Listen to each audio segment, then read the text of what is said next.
2025 में पैसा गोरा हो या काला हो मुझे फर्क ही नहीं पड़ रहा। वाह मोदी जी वाह। एजेंसी कह रही थी भारत जो है ग्लोबल इकोनॉमी को पुल डाउन कर रहा था, आज भारत जो है ग्लोबल इकोनॉमी को पुल अप कर रहा था। एक सिंपल उदाहरण देखिए, ये बीच में ये डिफेंस पे 4,312 करोड़ का इनका एक्सपोर्ट था जब इन लोग की समय थी। जब हम लोग के समय में 80,000 करोड़ से ज्यादा तक स्थिति हो चुकी है। प्रधानमंत्री कभी अमेरिका के आगे नतमस्तक, कभी चीन की शरण में। अरे नतमस्तक होते तो ट्रेड एग्रीमेंट हो जाता ना सुप्रिया जी। अगर आपको तू पे ही उतरना है तो फिर अच्छे से कीजिए। जवाब दूंगी, बिजली करने से होगा। अंजना जी थोड़ा सा सुनने का मादा रखिए। आप ज्ञान दे दीजिए, राष्ट्र के नाम संदेश। बिल्कुल, राष्ट्र के नाम संदेश देंगे। अगर आप पर्सनल होइएगा तो मैं भी पर्सनल होंगी, अगर आप पर्सनल होंगी तो मैं भी पर्सनल होंगी। अगर आपके अंदर दम है, दम मत कीजिए। ये कोई सड़क की लड़ाई नहीं है, ये सड़क की लड़ाई नहीं है कि दम है, औकात है, दिखा दो, सुन लो। ये सब सड़क की लड़ाई नहीं है। A few moments later. तो चलिए शुरू करते हैं। अगर आज मोदी जी ने कम टैरिफ पर ट्रेड डील कर ली होती तो इसको master stroke of foreign policy और कॉमर्स मिनिस्ट्री बताया जाता। मोदी जी के कई गुणगान होते। आज जब वो नहीं कर पाए तो गोल पोस्ट चेंज करके स्वदेशी की बात हो रही है। बिल्कुल स्वदेशी की बात करिए, लेकिन सही पकड़े हैं। लेकिन पहला स्वदेशी काम आप शुरू करिए। आप जिस टेलीप्रॉम्प्टर से पढ़ते हैं वो भी, मोदी जी जिस टेलीप्रॉम्प्टर से भाषण देते हैं वो भी विदेशी है। तो ये थोड़ा सा मुझे अतिशयोक्ति लगती है। और अंजना जी एक चीज का मुझे आज दुख है, मुझे दुख इस बात का है कि जब आपने मोदी जी की बाइट को दिखाया जहां पर उन्होंने बोला मुझे फर्क नहीं पड़ता किसका पैसा हो।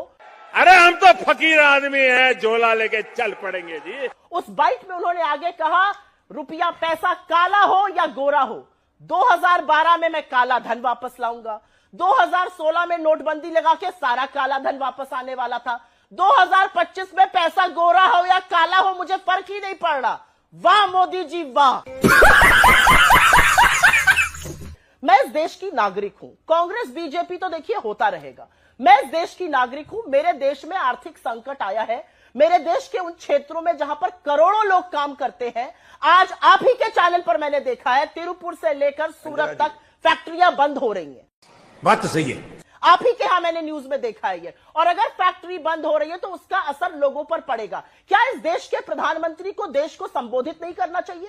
शाबाश। ये सूत्रों के माध्यम से सरकार कभी डिफेंस मिनिस्ट्री के सूत्र बोलते हैं, कभी फॉरेन अफेयर्स मिनिस्ट्री के सूत्र बोलते हैं, कभी कॉमर्स मिनिस्ट्री के सूत्र बोलते हैं। अरे $87 बिलियन का एक्सपोर्ट करते हैं हम यूएस को, कहां से उसकी भरपाई होगी मैं ये जानना चाहती हूं। ये गड़बड़े बाबा। पे ज्ञान वो लोग दे रहे हैं जिन्होंने इस देश में जब सत्ता छोड़ी थी, इस देश में current account deficit record high पे था, फ्रेजाइल 5 में इकोनॉमी थी।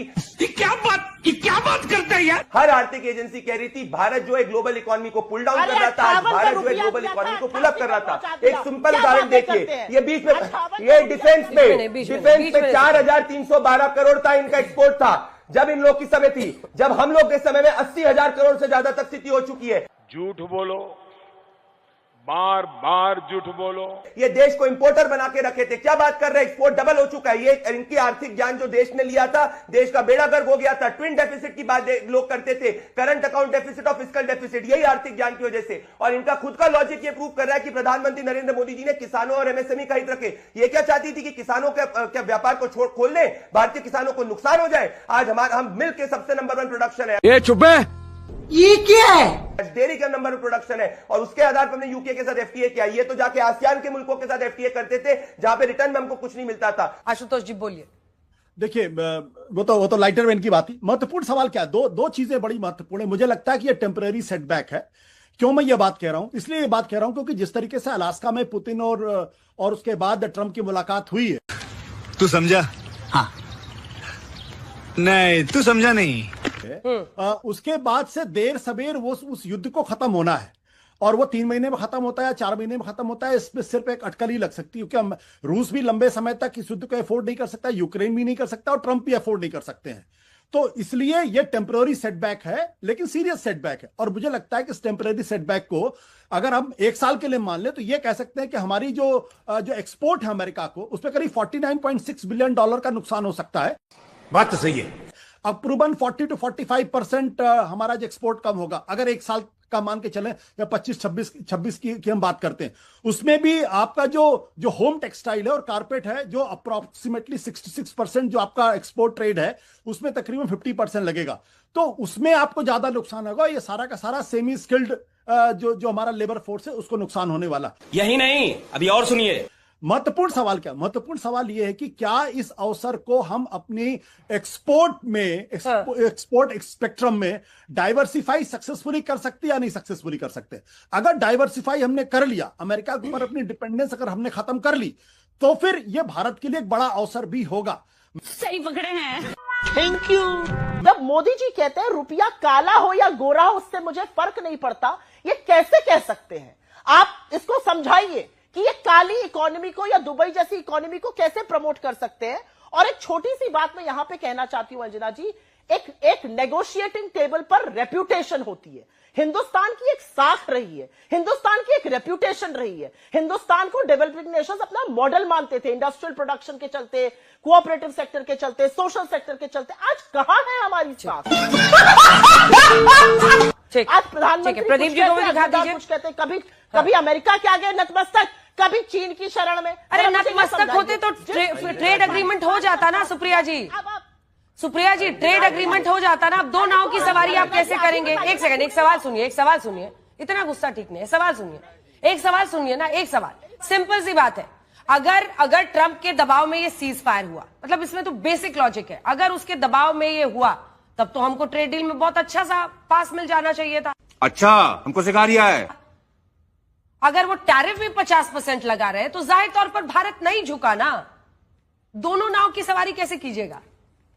अरे अंजना जी, अब मेरी बात सुनिए। हाँ। अंजना जी देखिए, दो नाव की सवारी पर तो फिर मैं बिजली वाली जो केमिस्ट्री की आपने भी बात करी थी उस पर भी आऊंगी। उस केमिस्ट्री का क्या फायदा? और थी उस समय केमिस्ट्री करके कुछ नहीं होगा। ये एक सच्चाई थी कि दोनों में केमिस्ट्री थी उस वक्त। जिस वक्त जो हालात रहते वैसी ही रिपोर्टिंग होती है, इसलिए बिजली करने से कुछ नहीं होगा। मेरे सवाल का जवाब दीजिए। क्या बोल रही है? क्या फायदा हुआ? हाँ। अगर आपको तू में पे ही उतरना है तो फिर अच्छे से कीजिए। जवाब दूंगी, बिजली करने से होगा। हाँ। अगर रिलेशन अच्छे थे और दोनों एक दूसरे के साथ इस तरह से मिलते थे तो उसकी चर्चा वैसे ही होती थी और उसी तरीके से बोला जाता। आपकी रिपोर्टिंग की लाइंस निकालूंगी ना तो आपको भी 100,000 लाइंस ऐसी मिल जाएंगी। अगर आप तू में करना चाहती हैं तो शुरू हो जाइए। आप भी बोलिए, हम भी आपको बोलेंगे। और ये जो ट्रोल आर्मी लेकर आप लोग सोचते हैं कि बिजली पे कुछ कर देंगे, उससे कुछ नहीं होगा। जिस वक्त जो परिस्थिति रहती है और जो एक वक्त पर दोनों के बीच में केमिस्ट्री दिखती थी, उस पर सबने लिखा, सबने बोला। एक लाइन उठाकर ये जो ताता थैया चल रहा है ना ट्विटर पे, इसको बंद कीजिए और टीवी पर उसको मत खींच के लाइए। मैं हमेशा ये कहती हूँ, आपको जो सोशल मीडिया पे करना, आपकी ट्रोल आर्मी को वहां करते रहिए, टीवी पर मत लाइए, नहीं तो यहां पर आपको उसका जवाब मिलेगा। अब वापस इश्यू पर आते हैं। दो नावों की सवारी करना क्या ठीक है? आप एक तरफ कह रहे हैं कि सीज फायर में हम दब गए उनके सामने, दूसरी तरफ हम 50% हम पर टैरिफ लग रहा है, तो दोनों कैसे हो सकता है? और अभी तो रुको, क्लाइमैक्स अभी बाकी है। शिकायत है अंजना जी, थोड़ा सा सुनने का मादा रखिए। आप ज्ञान दे दीजिए, राष्ट्र के नाम संदेश। बिल्कुल, राष्ट्र के नाम संदेश देंगे। अगर आप पर्सनल होइएगा तो मैं भी पर्सनल होंगी, अगर आप पर्सनल होंगी तो मैं भी पर्सनल होंगी, और मैं 100 बार पर्सनल होंगी। मैं आपको बता रही हूँ अच्छे से। क्या बात करते हैं यार? आप अगर सोच रही हैं कि आप अपनी ट्रोल आर्मी वाली लैंग्वेज यहां लेकर आएंगी तो फिर आपको सुनना पड़ेगा राष्ट्र के नाम संदेश। और अगर नहीं, आप उस टॉपिक पर वापस आना चाहती हैं तो फिर हम लोग आगे बढ़ जाएंगे इस बहस में। हाँ, तो आप टॉपिक पे आइए, स्टिक टू द टॉपिक, नहीं तो मैं भी पर्सनल होंगी। Stick to the topic ma'am, stick to the topic ma'am, stick to the topic ma'am. जिस वक्त जो केमिस्ट्री थी उस केमिस्ट्री की बात हो रही थी और उस केमिस्ट्री पर सब बोल रहे थे। चलिए अब वापस टॉपिक पर आइए। तो आप मेरी बात सुनिए, अगर आपके अंदर दम है, तो दम दम मत कीजिए। ये कोई सड़क की लड़ाई नहीं है, ये सड़क की लड़ाई नहीं है कि दम है, औकात है, दिखा दो, सुन लो। ये सब सड़क की लड़ाई नहीं है। Please, you representing a national party, I am representing a national channel. Topic पे रहते हैं, वही सब दोनों के लिए अच्छा रहेगा। आई डोंट वांट योर ज्ञान, I don't want your 2 sense. मत लीजिए, आई डोंट वांट, मत लीजिए, आपका फायदा भी नहीं होगा। मैं पूछूंगी अगर ट्रेड फायदा हो जाती, बिल्कुल, जिस वक्त जो स्थिति थी उस पर रिपोर्टिंग की और उसी तरह से स्ट्रोक था, नहीं हुई तो मास्टर स्ट्रोक है। देश का मीडिया, तो बीच में मत बोलिए। अब आपको बोलना है बोलिए, जब आप मेरे बीच में बोलिए, मुझे बोलने दीजिए 2 सेकंड के लिए। अगर ट्रेड डील हो जाती तो मास्टर स्ट्रोक था, ट्रेड डील नहीं हुई तब भी मास्टर स्ट्रोक है। तो मीडिया तो जो कर रहा है, झूठ बोल रहा है।